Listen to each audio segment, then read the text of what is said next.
Hi, my name is Jeff. I'm a lead tutor at the Learning Center, and today I'll be going over the basics of Boolean algebra. Boolean algebra is a branch of regular algebra focused in logic, where everything is either true or false. Just like the algebra we're used to, we have a set of operations we can use, as well as some definitions and identities. Let's start with our operations. We have three basic operations: and, or, and not. Here I'm going to show truth tables for each of these operations. A truth table is just a table that shows the result from any set of inputs. A good way to remember what each operation does is to think about the name itself. And can be remembered by saying, if A and B are both 1, then I get a 1. Otherwise, I get 0. Or can be remembered by saying, if A or B is 1, then I get a 1. Otherwise, I get a 0. Not is a lot like a negative sign. Whatever we would get normally, we would flip it, either from a 0 to a 1 or 1 to a 0. There are some other operations that are possible, but they can be reduced to a combination of any of these three. So we'll just focus on these three. Now that we have our operations, let's define some identities. Recall from regular algebra identities that are commonly used. Things like anything times 1 is itself, anything times 0 is 0, anything divided by 1 is itself, etc. Here is a table of Boolean postulates and theorems that's from your Digital Logic Circuit Analysis and Design textbook. All the expressions labeled with P are postulates, which is a fancy word for identities. All the expressions are sorted into the left and right for their and or forms. Some of them, like the commutative property on postulate 3 and the associative property on postulate 4, appear the same way as they do in regular algebra, so we don't need to spend too much time on them. The most important identities are postulate 2 and theorems 1 and 2. However, you don't need to memorize these as long as you've memorized the truth tables for and or that we had earlier. Take theorem 1a, for example. It says that if you OR two of the same variable together, you get that same variable back. Since a can only be either 0 or 1, look at the rows of the truth table where both a and b are either a 1 or 0. Notice how we get the same number as a result when we OR two of the same number together. You can do the same thing with some of the other simpler theorems, so I encourage you to memorize the tables rather than those smaller theorems and postulates so they don't take up space in your head. So then the question is, what should you memorize? Theorems 4, 5, and 8 are the most important in my opinion.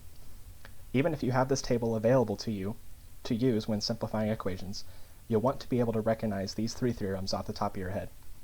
But the best way to memorize these theorems and get better with them is to practice. So let's take a look at an example. Let's say we have the Boolean function x or z ANDed with x naught or y, ANDed with y or z. Our goal is to simplify the equation, so just by looking it seems like in order to get all these parentheses out of the way, we need to distribute multiple times. But that's a pain, so let's look back at our table of theorems to see if anything can help us. Now we need to look for a theorem or postulate that matches part or all of our equation. Take a moment to pause and look through the table to decide what we should use. If you said theorem 9b, good job.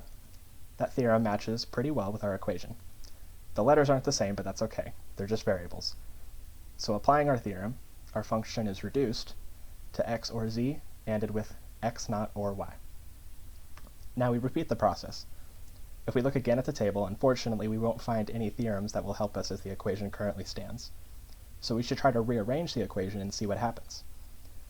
Oftentimes this looks like making the equation slightly more complicated so that a theorem will appear for us and make things simpler in the end. So let's distribute this equation. We can do this the same way we do normal algebra, using FOIL for instance. This will give us x bar x plus x bar z plus x bar y plus zy. Now let's clean this up a bit. Referring back to the table, x times x bar will give us 0, and anything ORed with 0 is itself. So this first term can vanish, and we're left with x bar z plus xy plus cy. Again, let's look at the table and see if anything appeared for us. Theorem 9a works really well for us here. Applying it, I get x bar z plus xy. Now the equation's fully simplified. No more theorems will work here, and we can't arrange, distribute, or manipulate this equation any further. Let's look at another example. Wx plus y times wx plus y bar. Now it looks like theorem 6 is perfect here, and that's true, but you might be wondering, but the theorem has just an a where wx should be. Will it still work? The answer is yes. We can rewrite wx as a single variable, let's say z. Now we could apply theorem 6, but let's say we forgot it, or didn't recognize it. What then? Well, let's distribute anyway, and see what happens. We get zz plus zy plus yz plus y bar. Like before, the last term vanishes, and this time we can reduce zz to z, giving us z plus zy plus yz.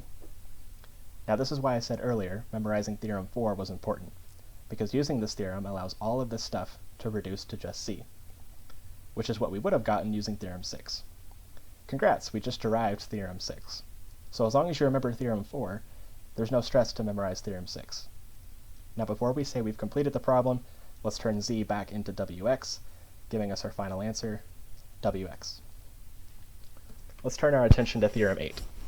This is called De Morgan's law, and is probably the most important theorem on this page. This theorem defines how we handle the not operation across multiple variables. While you might guess that the not operation is similar to multiplying by -1, that isn't quite how it works here. When we have a not operation over an expression, instead of just complementing each variable, we also have to complement the operation as well. And or are complementary operations, so when we use De Morgan's law, we are also going to change the operation from and to or vice versa. I like to think about this like pushing or pulling the bar in or out of an expression. When we want to apply the bar onto an expression, we push it down, and when we want to factor out a not operation, we pull it back out of the expression. So let's see an example where we can use De Morgan's law. We'll start with the equation, ab bar ANDed with a bar or b, ANDed with b bar or b. I encourage you to pause and try to simplify this yourself, and then compare with my solution. Using postulate 6 and then 2, I can turn this last term into a 1, which then doesn't do anything, so it can go away and just leave us with ab bar times a bar or b.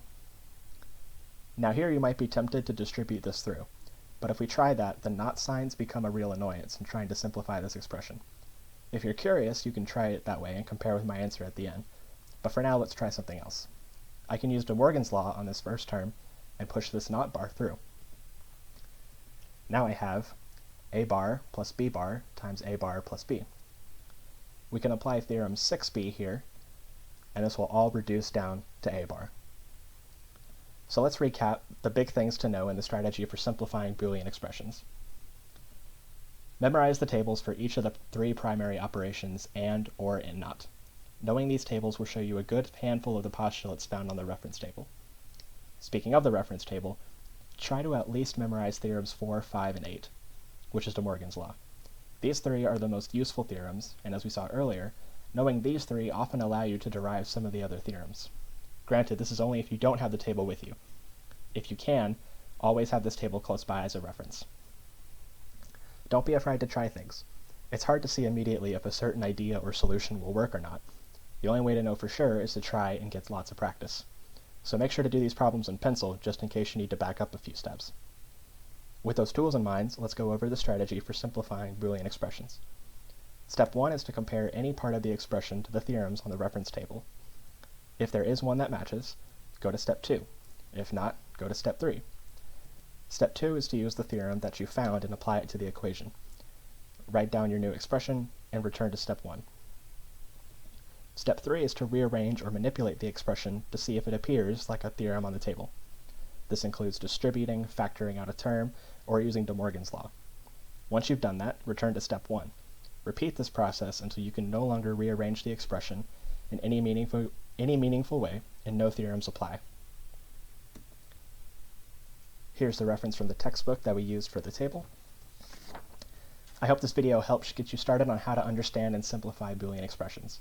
If you have more questions, feel free to visit learningcenter.unt.edu to see what other resources we can offer you. See you next time.